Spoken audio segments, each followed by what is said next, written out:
I'm Ken Harbaugh, host of Warriors in Their Own Words. In this preview, we'll be sharing a clip from tomorrow's interview with Lieutenant-Colonel Terence Otway DSO. If you'd like to see more previews like this, please let us know at kharbaugh@evergreenpodcasts.com. I'd arranged for a bugle to be blown. We lay down outside the wire. We went very, very quietly, took up position ready to assault over and through the wire. We were going to blow 2 gaps instead of the original 4 because of the shortage of explosive tubes, Bangalore torpedoes. As soon as they went up, we were to go through those gaps and over the inside wire. We hadn't got enough to blow the inside wire, I thought, but actually we did blow some gaps in the inside wire. So the assault troops went through first. The support platoon or company, we'll stick to the original name, support company followed. I was in the gap. I went up with the leading troops and I stood in the gap while the others passed me. I was criticized for that because as a commander, people said I should have been at the head, to which I replied, well, what the hell use would I have been if I'd been dead as a commander? I was directing there. I was actually hit. My equipment was hit, not me. I got one through my haversack and one through a side haversack, and a bullet went through the back of my uniform. So I was lucky. And the troops then spread out, went round to the seaward side, while one party went to the entrance, which was on the landward side, throwing grenades in there with the doors which were shut or kicked them open and whatnot. The other party went round to the open side where the guns were firing towards the sea and attacked in there with Sten guns. So the Germans that were there were killed or wounded, but a great number of them were actually down below. Have you been there? Well, you notice a chamber underneath each gun, and they were down there. And so those were the ones who were left, who came out with their hands up. Well, we took the breech blocks out and threw them away, right out into the fields. You can't fire a gun without a breech block. Yes, there were spares, obviously, somewhere, but they would have had to rattle round. And this is what we planned to do on the basis that by the time they had found any new breech blocks where they'd put them, the main wave of seaborne troops would have got in. Because don't forget, my orders were not to destroy the gun, it was to neutralize them. That word has been consistently overlooked.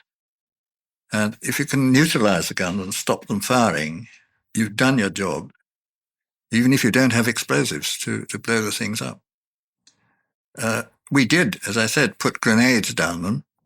So therefore, that would cause a bit of a trouble because they'd have had to get all the metal splinters and everything out of the guns before they could put any shells in. So that's what we did. Well, that's all we could do because we didn't have, as you know, the explosives and so on.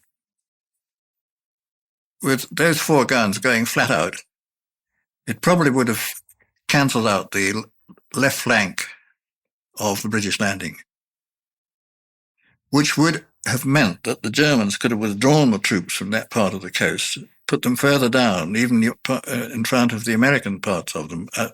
And so it could well have been, yes, disastrous from that part. It could have meant that the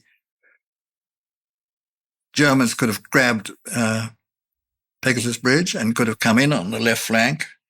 And after that, who knows what would have happened. Instead of the Allies all the way along landing and pushing in. I don't think that's exaggerating.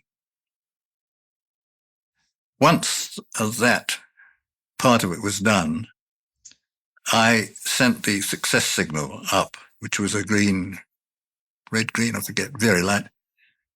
And an RAF aircraft went over, wagged its wings like that, which was this acknowledgement signal.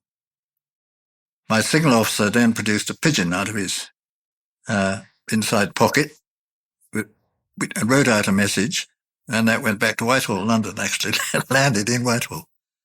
So that was a success signal.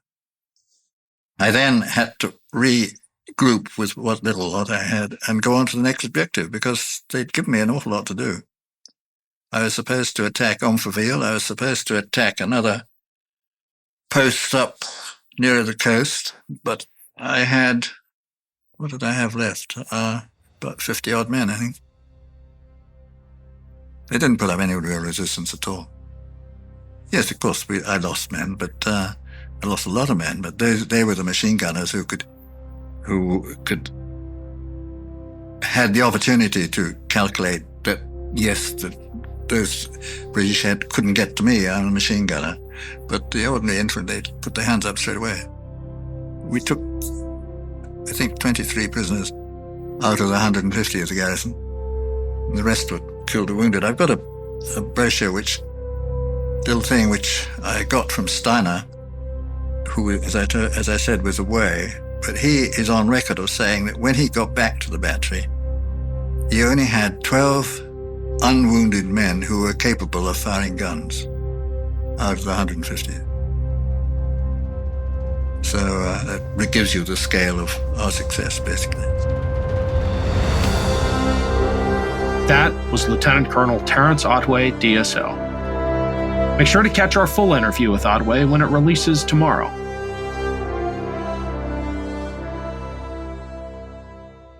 Hello, this is Gary Chahot welcoming you to check out the French History Podcast. Our main show covers the history of France from the first humans until present. If you liked Mike Duncan's The History of Rome and wanted a similar program covering the land of beauty, culture, and love, we are exactly that. We also host world-renowned scholars who have delivered guest episodes on their specialties, including 18th century pirates, revolutionary booksellers in 20th century Paris, the special friendship between the Marquis de Lafayette and Thomas Jefferson, and numerous others. Learn what you love and listen to the French History Podcast today.